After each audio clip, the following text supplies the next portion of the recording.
Hey, welcome back. So today we're talking about corn syrup or high fructose corn syrup or corn syrup solids and their use as a sugar-based sweetener in ultra-processed foods and baby formula. Now, for example, Mrs. Butterworth's maple syrup contains no maple syrup. It's just flavored corn syrup. And you ask, why would they do that? Because corn syrup is dirt cheap. And getting real maple syrup, tapping it out of a tree, is not cheap.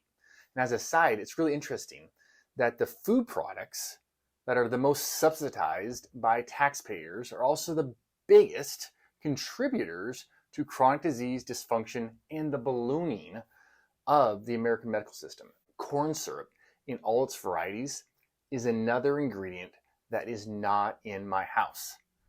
And if we go out somewhere, out to friends' houses, it is one of those things that if it's in a food, I'm going to let my kiddos know there's corn syrup in that, and we want to choose a different option. And they will happily do it.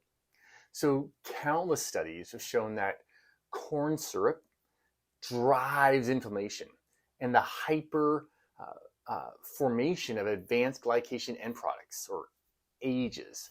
And these advanced glycation end products, these are strands of sugar hooked onto proteins that essentially decrease cellular function. They age us.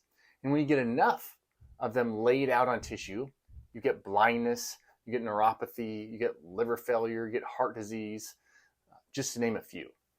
So to paint an even bleaker picture for humanity when it comes to corn syrup and where we're headed, infant formulas are loaded with corn syrup solids, especially if they're dairy-free, the dairy-free varieties of infant formulas.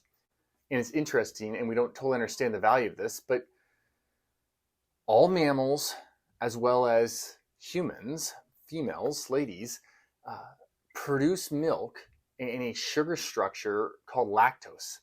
And this is the fusion of galactose and glucose to make this lactose. Like we said, we don't totally understand why the mammary glands arrange sugar in this particular manner, this structure, but scientists believe that this actually has crazy value for the developing baby. And I'm sure God would agree as well, since he created us this way. But corn syrup, on the other hand, it's actually comprised 100% of glucose. When I think about the intensity of the world our children are walking into, and then for those who are not breastfed, to be bombarded by an obesity-generating infant formula that will make them literally crave processed foods the rest of their life. Not only that, but corn syrup consumption, even in the short term, is shown to promote neuroinflammation and literally alter the brain's ability to diffuse oxidative stress. So we prefer more antioxidants, less oxidation happening if we want our brains to be around for a long time. So many researchers in this category are suggesting that corn syrup intake literally is upregulating mechanisms that lead to neurodegeneration. And interestingly, as corn syrup intake has been increasing, so too have dementia, Parkinson's disease, Alzheimer's.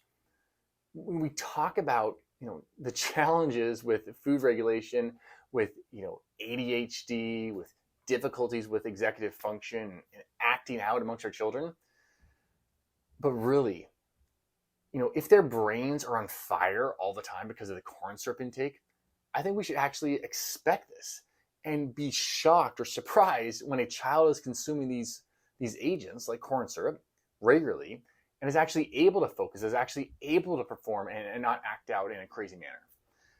It should also be noted that the European Union actually banned corn syrup use in baby formulas. We're a little behind America. All right, so say you were diagnosed with cancer.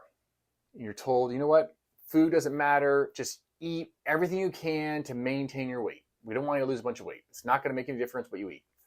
Well, in animals with colon cancer, corn syrup was actually shown to feed and increase size and aggressiveness of these colon tumors. So the deal is, food matters. Your body can only act on the information it is given. Another study in 2021 showed that corn syrup caused a negative change in the gut flora balance And shockingly enough, it affected neurotransmitters in a way that promoted neurobehavioral impairment, meaning people did not behave in the way they wanted to behave anymore. When we think, oh, it's ADHD, it's depression, it's panic attacks, anxiety. No, it's a failure of putting foods in that support neural happiness.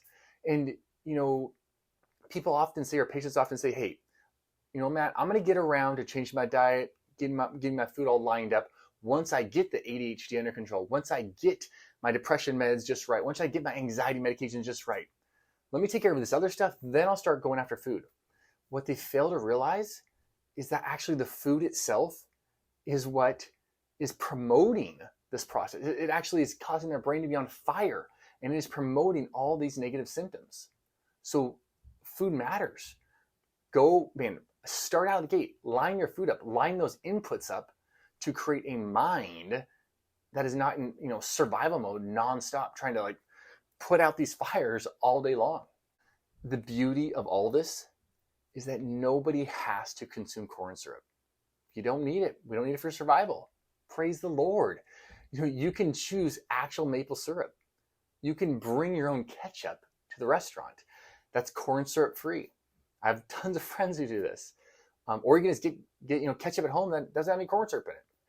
You can pass on the Gatorade. You can drink a Zevia or some carbonated water instead of Dr. Pepper. You can actually choose a baby formula without corn syrup solids in it, like the Mt Capra goat milk recipe. There is plenty of options out there to get rid of corn syrup, to get it out of your life. I hope this little video, this little talk, convinces you that corn syrup is not where I'm at. Corn syrup now is part of my being. I don't want corn syrup going to my kids' bodies. And I hope that's obvious to each of us now. So I'm Dr. Matt. Please like, share, subscribe, and yes, most importantly, share with your friends and family, because so many people are walking around out there oblivious to the effects of corn syrup. And they're just, meal after meal, snack after snack, putting it down the chute. All right, talk to you guys later.